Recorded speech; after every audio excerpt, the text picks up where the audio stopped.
दोस्तों नमस्कार। तो 8 अंक 7 अंक वाले सीरीज में, ठीक है, हम लोग यह दूसरा वीडियो लेके आए हैं और यह है मौर्य काल की कला के विषय में। तो देखिए, साम्राज्य का दर्पण मौर्य कला का, ठीक है, भव्यता और विरासत। ठीक है, आगे बढ़ते हैं। तो एक युगांतरकारी महत्व, तो इसका हम परिचय देख लेते हैं।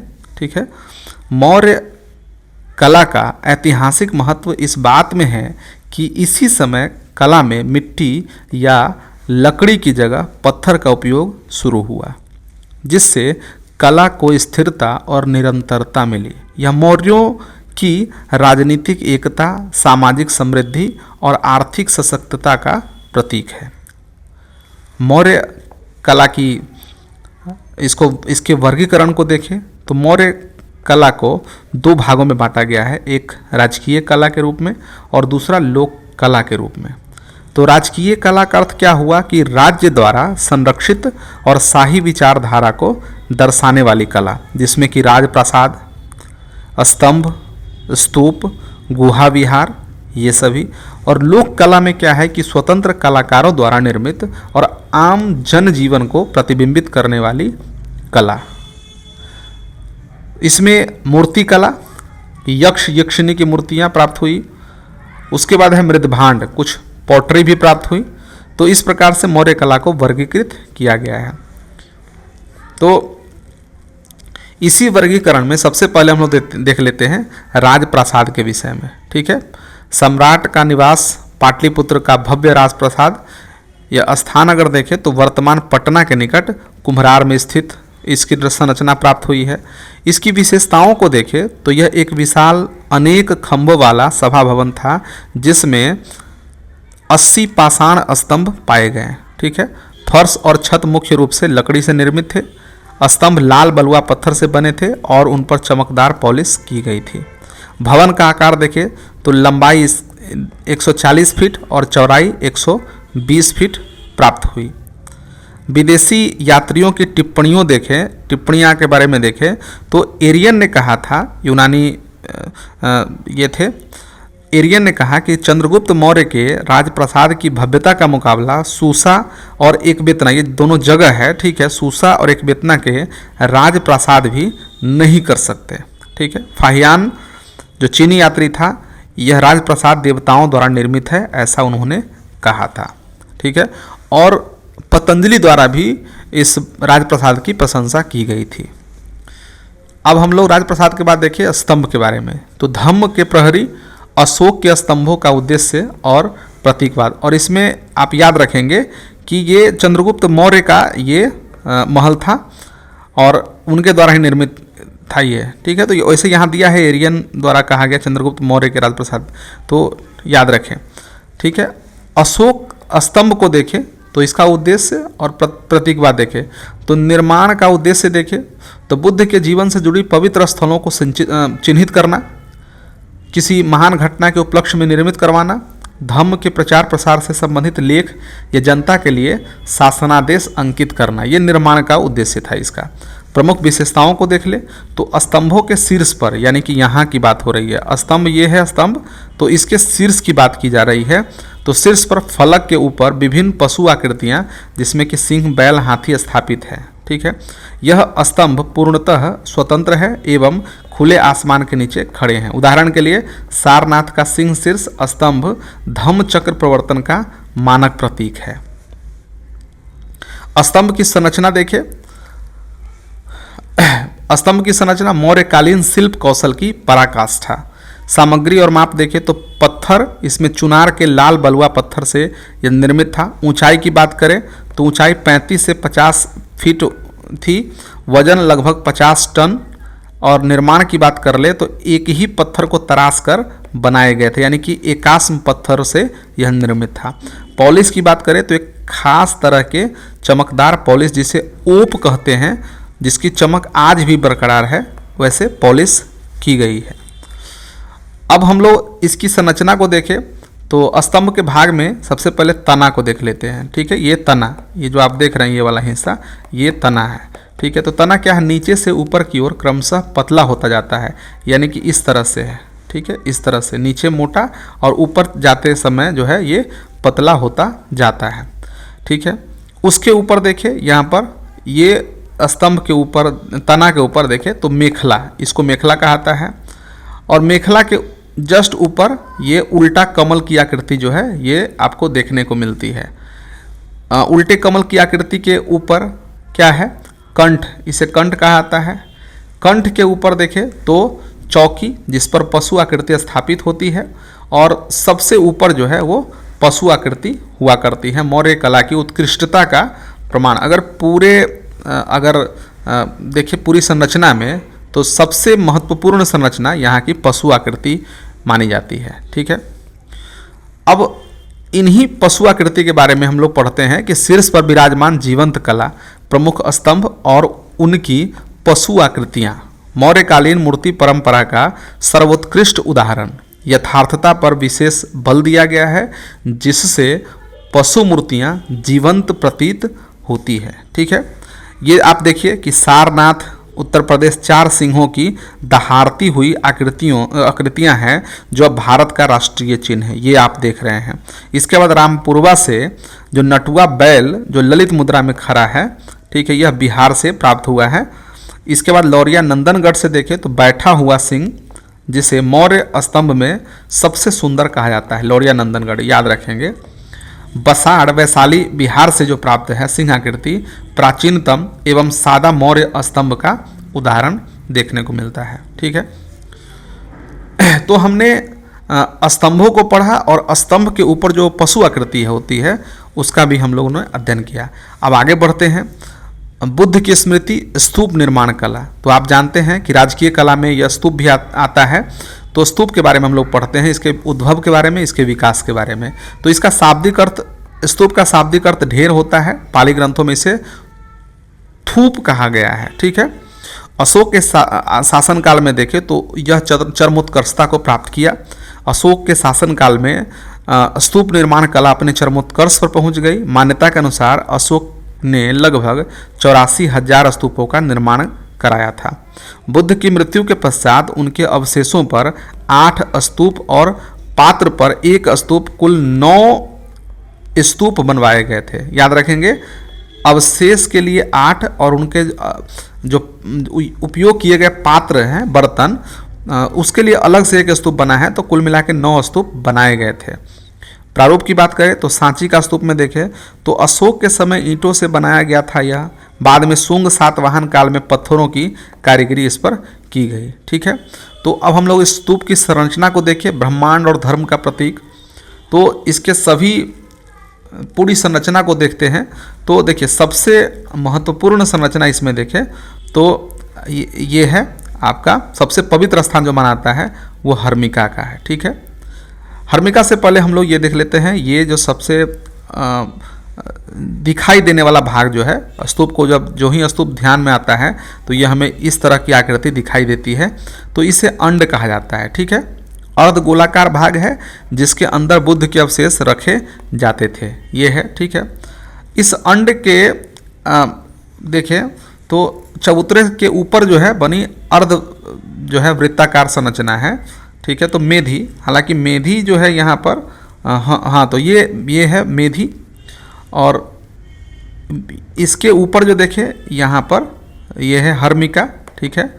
हर्मिका में क्या, अंड के ऊपर एक पेटी नुमा संरचना होती थी, स्तूप का सर्वाधिक पवित्र स्थान जहाँ अवशेष होते थे, तो ये हर्मिका होता था। हर्मिका के ऊपर जो आप देखते हैं इस तरह से डंडी लगी हुई, तो इसको यष्टि बोलते थे, और इसमें छत्र लगे होते थे, ठीक है। तो हर्मिका के मध्य से निकली छड़ी जिसे यष्टि, जिस पर 3 छत्र लगे होते थे, जो श्रद्धा, सम्मान और उदारता के प्रतीक हैं, ठीक है। याद रखेंगे मेधी क्या है, तो चबूतरे के ऊपर बनी अर्धवृत्ताकार संरचना होती थी।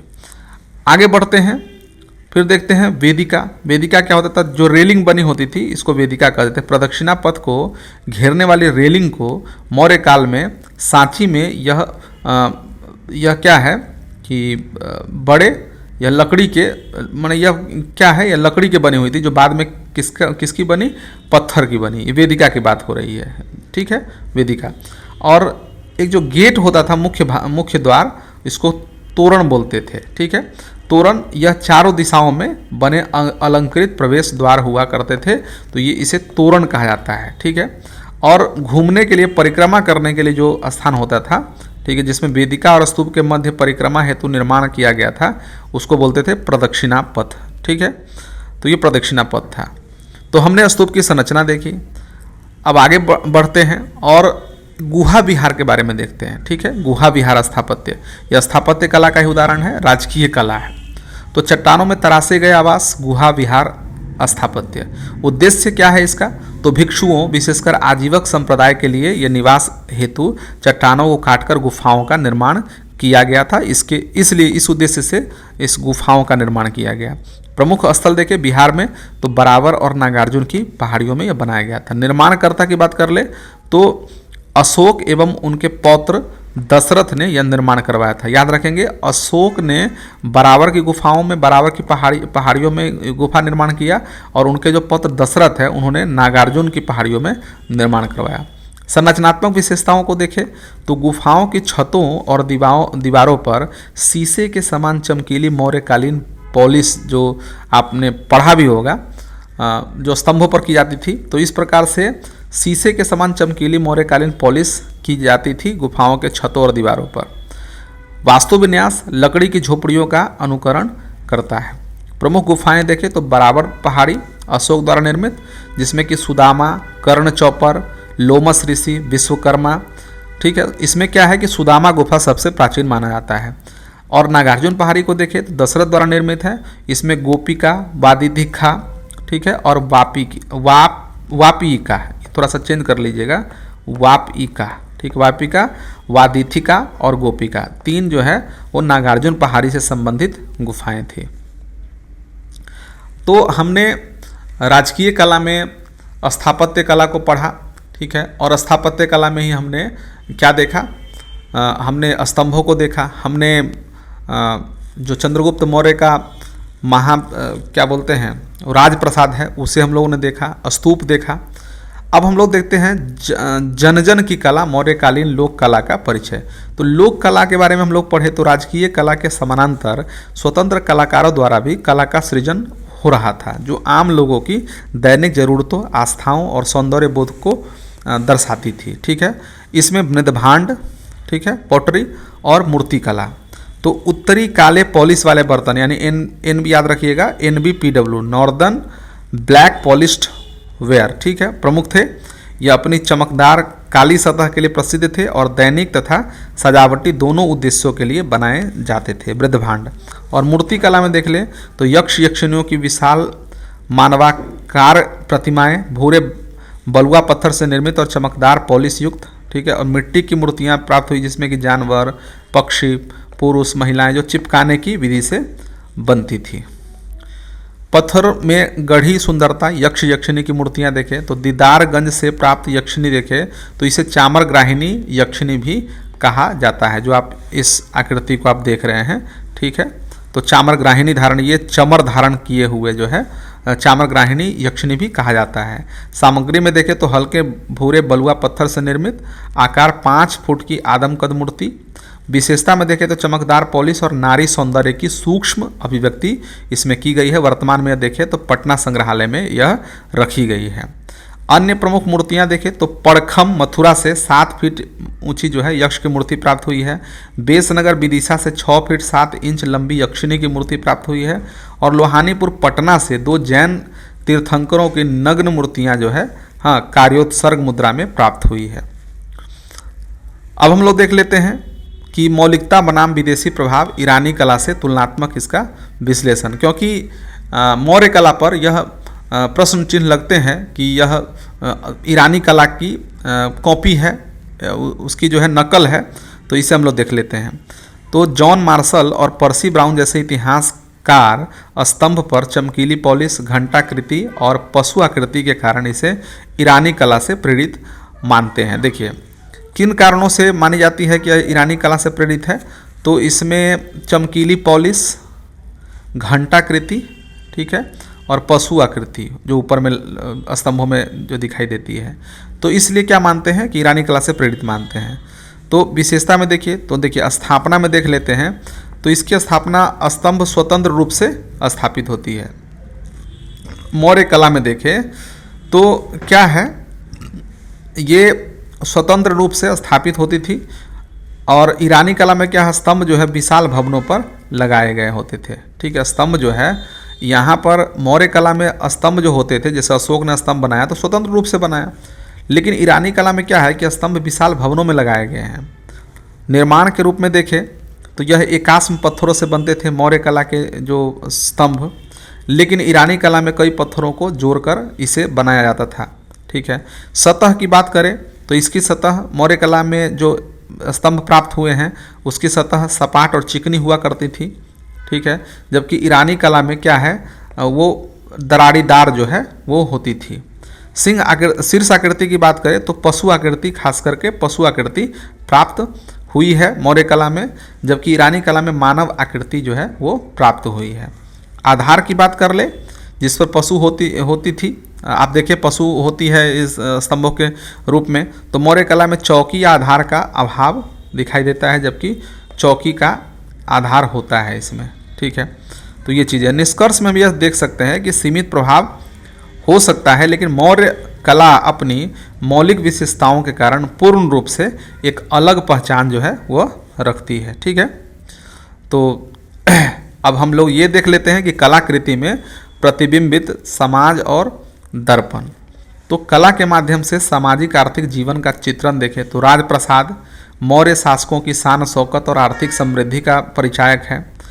अशोक के शिलालेख देखें तो कल्याणकारी राज्य की अवधारणा, मनुष्य, पशु चिकित्सालय, पैतृक राजतंत्र और प्रशासनिक व्यवस्था का परिचायक है। कर प्रणाली, रोमन देय अभिलेख से कर प्रणाली की जानकारी प्राप्त हुई है, स्तंभों पर लिखी गए अभिलेख से। धार्मिक सहिष्णुता का परिचायक है। आजीविकों के लिए गुफाओं का निर्माण मौर्य शासकों की धर्मनिरपेक्ष छवि को दर्शाता है। ठीक है, बौद्ध धर्म पर प्रभाव देखें तो स्तंभ, स्तूप, चैत्य और विहार बौद्ध धर्म से प्रेरित थे। ठीक है, स्तंभों पर कमल और पशुओं की आकृतियाँ बुद्ध के जीवन के विभिन्न चिन्हों को प्रदर्शित करती है। स्तंभों पर अंकित आदेश अहिंसा, पशु बलि की निंदा बुद्ध के विचारों से प्रेरित थे। ठीक है, तो हम ये देखें कि बिहार की धरती पर मौर्य कला की अमिट छाप। बिहार में कला परंपरा में व्यवस्थित शुरुआत मौर्य काल से ही हुई है, जिसे आगे गुप्त काल एवं पाल काल के लिए आधार तैयार किया। ठीक है, तो ये स्थान आप जो देख रहे हैं बिहार का, जो ये यहाँ पर जो स्थान आप देख रहे हैं, ठीक है, ये स्थान आप देख रहे हैं, तो इसमें जो भी स्तंभ जो भी प्राप्त हुए हैं स्थल, जैसे लौरिया नंदनगढ़ पश्चिमी चंपारण, यहाँ से शीर्ष स्तंभ पाए गए हैं लौरिया नंदनगढ़ पश्चिमी चंपारण में। ठीक है, यहाँ पर शीर्ष प्राप्त हुए हैं। रामपुरवा में देखें जो कि पश्चिमी चंपारण है, तो इस पर वृषभ बैल शीर्ष स्तंभ पाए गए हैं। लौरिया अरेडा से देखें तो वृषभ सिंह स्तंभ जो है, शीर्ष स्तंभ जो है, इस पर पाए गए हैं यहाँ पर। ठीक है, कुम्हरार पटना से देखें राजप्रसाद के अवशेष प्राप्त हुए हैं। बराबर और नागार्जुन गुफाएं जो है जहानाबाद में, इसमें गुफा बिहार प्राप्त हुए हैं। दीदारगंज पटना से यक्षिणी की मूर्ति प्राप्त हुई है।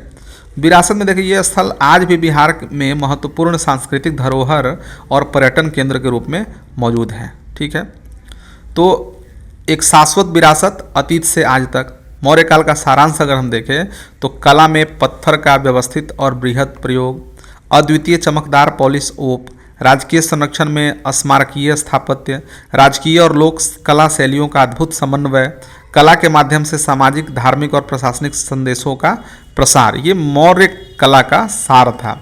और आज की प्रासंगिकता देखें तो मौर्य कला की विरासत आज भी जीवंत है।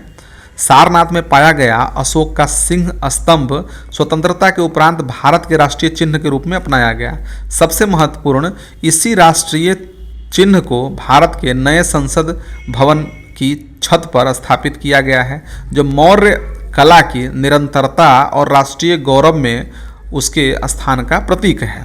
ठीक है, तो इस प्रकार से दोस्तों हम लोगों ने मौर्य काल की जो कला है उसके विविध रूपों का वर्णन हमने समझा, देखा। अगर आप चाहें तो इससे आप 38 मार्क्स के क्वेश्चन को भी लिख सकते हैं, ठीक है। लेकिन यहाँ जो सीरीज चल रही है इसमें हम लोग केवल चर्चा कर रहे हैं कि इस पूरे प्रश्न को 8 मार्क्स 7 मार्क्स में लिखना हो तो किस प्रकार से समेटेंगे, तो इसलिए यह सीरीज चलाई जा रही है, ठीक है। तो मिलते हैं अब अगले वीडियो में जो कि पटना कलम शैली से है, ठीक है। तो इस वीडियो से विदा लेते हैं, धन्यवाद।